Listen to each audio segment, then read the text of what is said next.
안녕하세요. 저는 올해 40살이 된 여자입니다. 결혼은 했고 아들이 한 명 있어요. 아들을 낳기 전에 아이를 떠나보내기를 2번이나 했는데 정말 기적적으로 생긴 아들입니다. 이제 나이도 있고 남편이랑 시부모님도 다 좋으신 분들이라 아들과 저희 남편과 행복하게 살려고 해요. 저와 남편은 나이 차이가 6살이나 나요. 제가 대학생 3학년인 24살 때 남자친구는 30살이라서 학생이라 돈 없고 힘들었던 저에게 직장인 남자친구는 많은 힘이 되어주었습니다. 남자친구는 매일 편의점 음식만 먹으면서 간단하게 끼니를 때우는 저에게 매일같이 찾아와서 밥도 사주고 음료도 사주면서 저를 챙겨줬죠. 타지에서 혼자 대학교를 다니다 보니 부모님도 너무 보고 싶었는데 아빠같이 저를 살뜰히 챙겨주니까 너무 고맙더라고요. 저와 남자친구는 직장인과 학생 사이였지만 말도 잘 통하고 다정한 남자친구의 성격 덕분에 싸울 일도 없어서 무난하게 연애를 했습니다. 그런데 어느 날 저와 남자친구가 데이트를 하고 있었는데 갑자기 자기야, 내 동생이 지금 여기 근처라는데 같이 밥 먹을까? 괜찮아? 라고 하더라고요. 저는 한 번도 남자친구의 가족을 만난 적이 없는데 이렇게 갑작스럽게 만나게 되니까 조금 놀랐어요. 그래도 지금까지 남자친구가 말했던 가족들은 다 좋은 사람들이라고 하였기에 걱정은 하지 않았습니다. 저는 떨리는 마음으로 식당으로 갔고 그곳에는 남자친구의 여동생이 앉아 있었죠. 첫인상은 굉장히 예쁘고 착해 보였습니다. 남편과 다르게 생겼지만 그래도 여자니까 많이 꾸민 탓에 그렇게 보였을 거라고 생각했죠. 저는 남자친구의 여동생과 인사를 하고 셋이서 한 테이블에 앉아 식사를 시작했습니다. 그런데 걱정했던 것과는 달리 되게 활발하고 말도 잘 받아줘서 대화가 잘 통하더라고요. 남자친구의 여동생은 저보다 3살 어렸습니다. 학교는 다니지 않고 공무원 시험 준비를 하고 있다고 하더군요.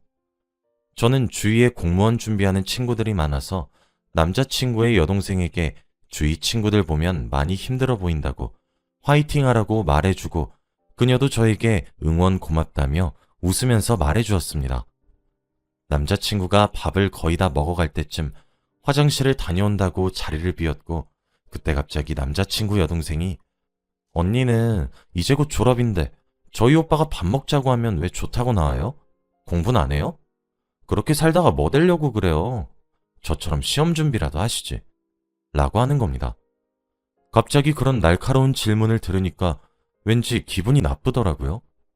남자친구가 있을 때까지만 해도 다정하고 웃으면서 좋은 이야기들만 가득했던 식사 자리였는데 남자친구가 자리를 비우자마자 3살이나 많은 저에게 그렇게 살다가 뭐가 되려고 그러냐고 하는 건 좀 아니라고 생각했죠. 그때 저는 제가 예민하게 받아들인 거라고 생각하려고 했고 남자친구의 여동생에게 저 일반 회사 들어가서 돈 벌면서 살려고요 라고 했습니다. 그러니 그녀는 그렇구나 라고 하더군요. 약간 기분이 상하긴 했지만 한 번은 참을 수 있었어요. 저희는 밥을 다 먹고 남자친구는 저를 데려다 줘야 한다며 여동생 보고 먼저 집으로 가라고 했습니다. 그런데 그녀는 언니가 무슨 애기도 아니고 언니도 성인이야. 혼자서 집 갈 수 있다고. 이제 여자친구 생겼다고 가족도 버리는 거야? 오빠 그렇게 안 봤는데 정말 엄마 아빠한테 다 말할 거야.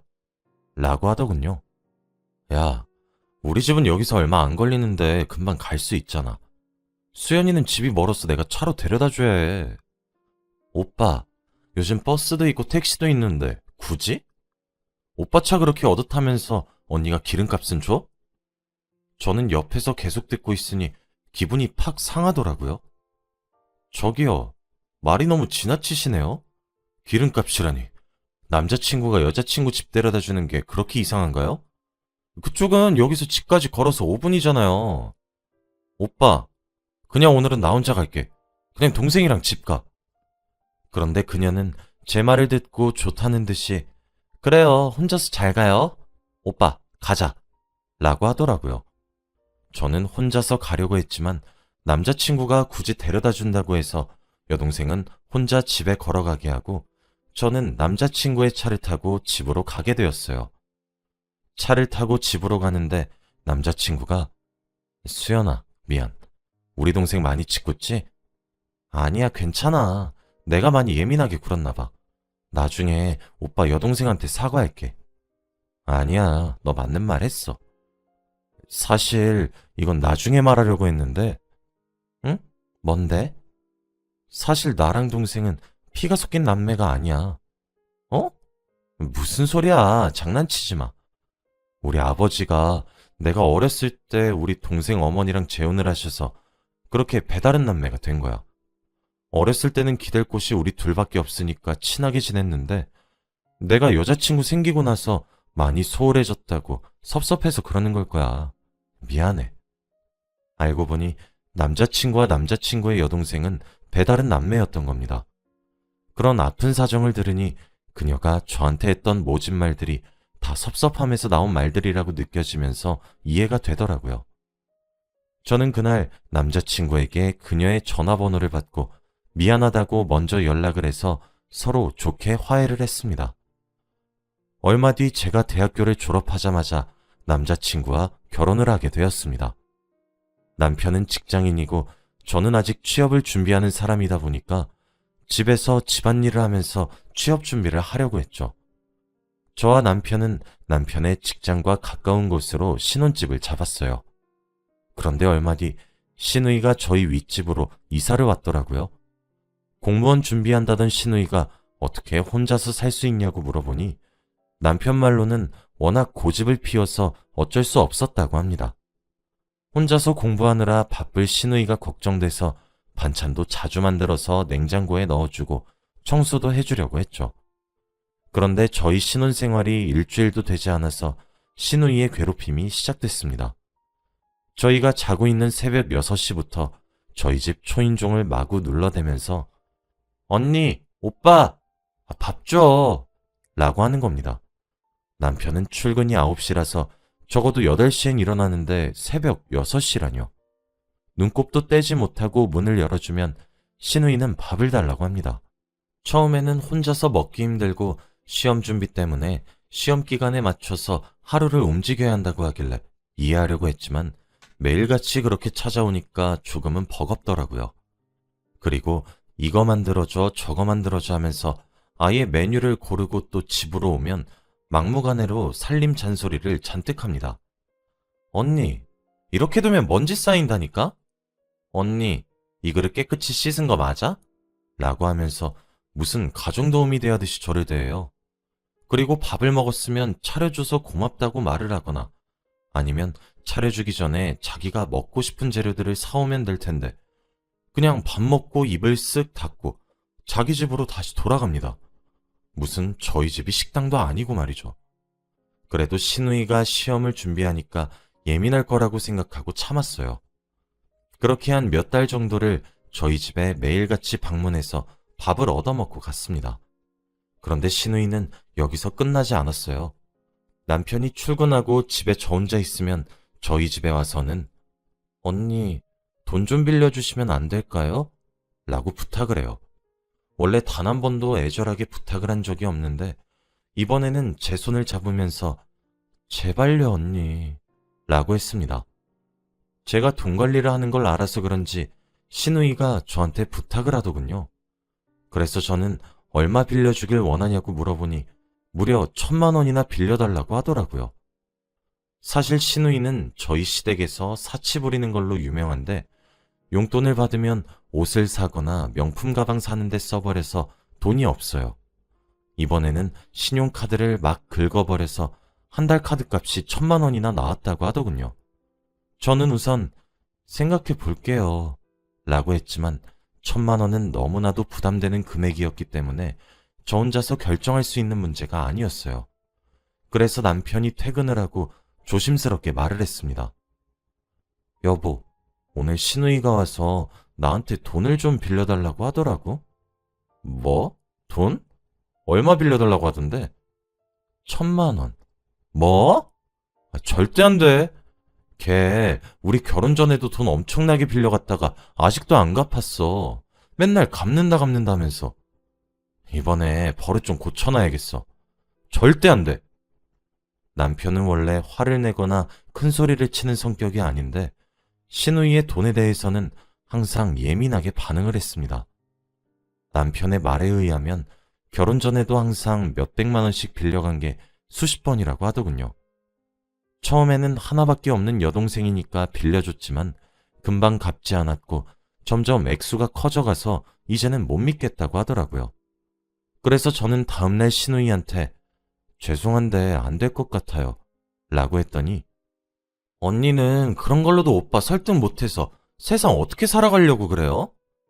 언니가 우리 집에 들어오면 뭔가 달라질 줄 알았더니 에휴, 근데 말이 너무 지나치시네요. 남편 말도 들어보니까 이미 남편한테 빌려간 돈만 엄청나게 많다면서요.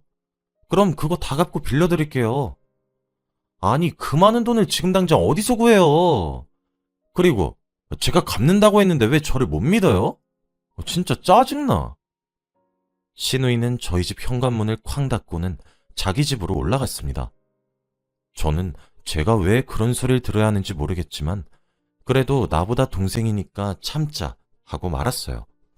그런데 그날 이후부터 저희 집에 있는 제 귀금속들이 하나둘씩 없어지기 시작하는 겁니다. 처음에는 조그마한 귀걸이였지만 점점 날이 지나갈수록 가방, 옷 등등 큰 물건들이 없어지더라고요. 다들 명품이고 값비싼 제품들이라 저는 시누이를 의심할 수밖에 없었죠. 그래서 시누이에게 혹시 내 팔찌 못 봤어요? 그때 예쁘다고 했던 거 그게 지금 없어졌거든요. 라고 조심히 물어봤습니다. 그런데 시누이는 언니, 그거 지금 없어졌다고 저 의심하는 거예요? 제가 아무리 돈이 급하다지만 도둑질은 안 해요. 진짜 사람 뭘로 보는 거예요? 당장 사과해요. 당장. 미안해요, 미안해. 의심한 게 아니라 그 팔찌가 어떻게 생겼는지 아는 사람이 시누이밖에 없어서. 죄송해요. 그냥 혹시 나중에 발견하시면 말해달라고 부탁하려던 거였어요. 언니, 진짜 사람 그렇게 안 봤는데 진짜 기분 나빠요. 그 팔찌 팔아봤자 얼마나 된다고 그래요? 시누이는 무조건 아니라면서 오히려 화를 내면서까지 부인했고 저는 그런 모습을 보니까 시누이가 확실히 아니라는 생각이 들었죠. 그런데 계속해서 제 귀금속과 명품 물건들은 하나씩 없어져 갔고 남편까지 자기가 선물해준 가방들은 어디 갔냐고 물어보기 시작했습니다. 저는 당장 찾아야겠다 싶어서 틈만 나면 제 물건들을 찾아다녔어요. 그런데 우연히 본 카톡 프로필에 제 팔찌와 비슷한 게 있는 겁니다. 바로 시누이 프로필이었어요. 사진을 눌러보니 떳떳하게 제 팔찌를 착용하고 제 목걸이와 제 가방들을 자기 것처럼 치장한 뒤 셀카를 찍어 프로필 사진을 했더라고요. 저는 너무 어이가 없어서 남편한테 다 일러 바쳤습니다. 그런데 남편이 시누이를 정말 혼내더라고요. 남편이 혼내니까 자기가 가져간 걸 인정했습니다. 그리고 저한테 미안하다고 하더라고요. 남편은 화를 참지 못하고 시누이한테 네가 우리 아내 스트레스 받게 해서 이렇게 된 거면 어떡하냐? 라고 이야기를 하더라고요. 스트레스 때문인진 모르겠지만 시누이 탓을 해버리면 화풀이를 시누이한테 해버릴 것 같아 제 몸에 이상이 있다고 생각을 하려고 하는 중이었죠. 그렇지만 남편의 속마음을 그때 알고 나니까 조금은 심란하더라고요. 아무튼 그때 시누이에게 사과를 받고 저는 혼자서 거실에 앉아서 깊게 생각을 하고 있었습니다. 그런데 시누이가 제 옆을 지나가면서 중얼거렸는데 우리 오빠를 어떻게 꼬셔서 저렇게 만들었냐? 생긴 값 한다더니 여우같이 생겨서는 이라고 하더군요. 그러고 자기 집으로 유유히 갔습니다. 안 그래도 심신이 불안정한데 시누이한테 그런 말까지 들으니까 억울하고 화가 나더군요. 평생 이렇게 살다가는 정말 임신도 못하고 죽을 것 같아서 딱 한 번만 시누이에게 반항을 해보기로 했어요. 이렇게 해도 아이가 생기지 않는다면 그땐 제 잘못이라고 생각하려고 했답니다. 원래 제가 TV를 보고 있으면 시누이가 리모컨을 뺏는 건 흔한 일인데 그럴 때마다 볼 게 없네 하고 TV 전선을 뽑아버린 후 제 방으로 갔어요.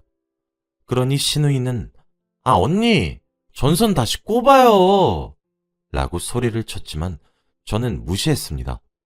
신우이가 중얼거리는 말에도 절대 대답하지 않고 시키는 일은 절대 하지 않았어요. 물론 아침마다 밥 차리는 짓도 그만했고요. 그리고 제가 라면을 잘 끓여요. 파랑 양파나 여러 가지를 잘 넣으면서 팔팔 끓이면 정말 맛있거든요. 그래서 다들 제 라면을 좋아합니다. 제가 야식으로 라면을 먹으려고 끓이고 화장실을 가기 위해서 식탁에 잠깐 올려놨는데 그 사이에 신우이가 식탁에서 먹고 있더라고요. 저는 화가 났지만 화가 나지 않은 척 표정을 온화하게 하고 기분 나쁜 내색 없이 다가가서 냄비를 잡고 싱크대에 그대로 갖다 버렸습니다. 신우이는 젓가락을 들고 입에는 라면을 물고 있으면서 어이없다는 표정으로 저를 쳐다보고 있더라고요. 자기가 제 라면을 뺏어 먹은 거니까 아무 말도 못하는 게 너무 통쾌했습니다. 제가 신우이 말 다 무시하고 사람 취급도 안 해주니까 신우이가 너무 화가 났는지 시부모님에게 일러 바쳤더라고요. 그런데 시부모님들의 반응이 더 웃겨요. 저는 시어머니, 시아버지와 워낙 친하게 지냈고 다들 저를 좋아하세요. 그래서 신우이가 시부모님에게 새언니가 나를 일방적으로 무시하고 싫어한다 라고 말을 했는데 다들 우리 며느리가 그럴 리가 없는데 가족끼리 친하게 지내야지. 애 지금 몸도 성하지 않고 해서 많이 힘들 텐데 네가 좀 도와줘야지. 어? 라고 했다고 합니다. 아무도 신우이 편을 들어주지 않았죠. 신우이는 아무도 자기 편을 들어주지도 않고 돈도 없으니까 하루 종일 집에만 있더라고요. 그러면서 제 성질을 제대로 긁어댔어요. 제가 처음에 취업 준비를 한다고 했잖아요. 그런데 집에서 남편 내조를 하고 아이를 잃는 경험도 2번이나 하다 보니까 취업 준비는 거의 안 하는 거라고 해도 마찬가지였어요. 남편의 월급으로 저희 둘이서 먹고 살 정도는 충분했거든요. 그런데 저한테 신우이가 언니 공부 좀 해요. 자격증이라도 따서 알바라도 하던져. 진짜 평생 우리 오빠 돈 받아가면서 살려고요? 민폐야 진짜. 저는 그래도 결혼이라도 했지 신우는 마땅한 직업도 없고 결혼도 안 했으면서 저한테 이래라 저래라 하더라고요. 그래서 저는 뭐 어때요? 이렇게 살다가 신우처럼 되겠죠 뭐. 라고 무심하게 이야기했습니다. 제가 이렇게 아무렇지 않게 말하니 신우가 놀랐는지 벙쪘더라고요. 그러면서 자기 집으로 다시 올라갔습니다.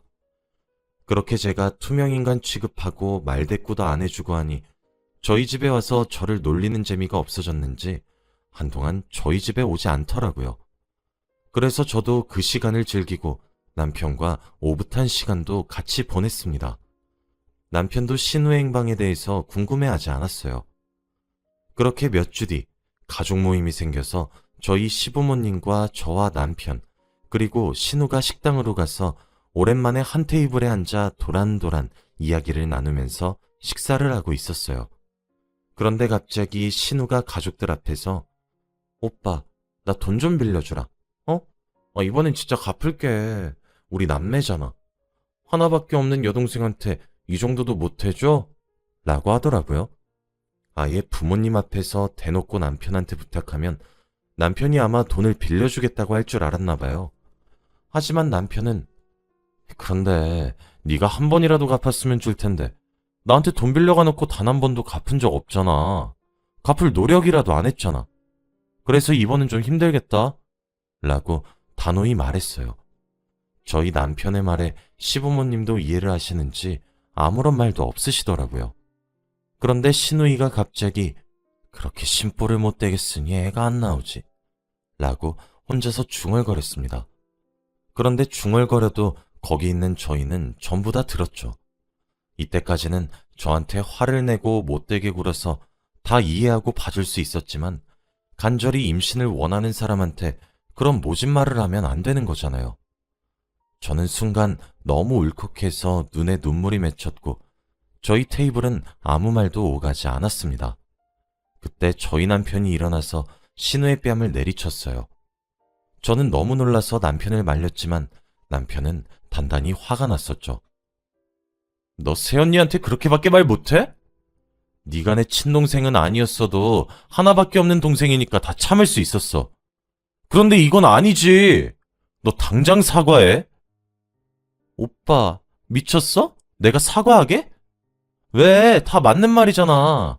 심보 좀 고쳐봐. 혹시 알아? 애 생길지? 난 잘못한 거 없어. 그리고 신우는 자리를 박차고 나갔습니다. 그렇게 시어머니는 미안하다고 사과했어요. 내가 자식 농사를 잘못해서 그래. 미안해. 라고 했죠. 신우는 그러고 단 한 번도 저를 찾아오지 않았습니다. 그런데 신기하게도 신우를 안 본 지 2달이 넘어가니까 바로 임신을 했고 건강한 아들을 출산했어요. 다들 너무 신기했습니다. 이때까지 제가 겪었던 일의 원인은 신우이가 준 스트레스였던 거죠. 지금은 저희 아들을 잘 키우면서 육아와 살림까지 다 하고 있는 여자로 살고 있어요. 지금 생각해보면 신우한테 미안한 감정이 조금은 있지만 신우가 먼저 사과하러 오기 전까지는 저도 사과하러 가지 않으려고 합니다. 물론 남편도 뺨 때린 건 미안하지만 먼저 그런 말을 꺼낸 신우가 사과를 해야 한다고 말을 해요. 여러분들도 새로운 가족이 생기면 괴롭히지 마시고 사랑으로 보듬어 주세요. 제 이야기는 여기까지입니다. 들어주셔서 감사합니다.